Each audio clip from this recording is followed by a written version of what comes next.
maantana wuxuu noo keenay dharkii ciidda oo ay ciyaalku ku ciidi lahaayeen ilaahay ajri xasanaad ha ka siiyo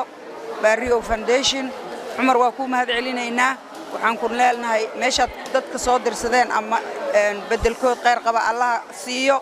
ajri xasanaad Allah ka siiyo ilmahan masaakiinta aaday u farxeen waliba markay Cumar ay arkaan Barrio markay arkaan aaday u farxaan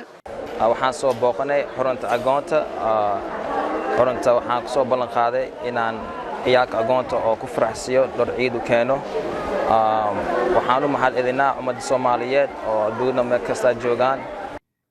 يا محمد سليمان تبع أنا كحرنا اسكول كدرة ما أنتم منقيا هيدا باريو فورديشن أو نوكين دركين إيدا أو ملوجر سجالات كجمعنا نتا إيدينا وحنو منقيا هيدا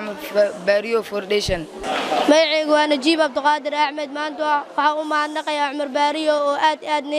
neef farxadsiiyay oo maalmii isbuuci iidka soo dhowdahay oo maanta Arbaca Ilaahay ma u mahadnaqayaa iyo asoo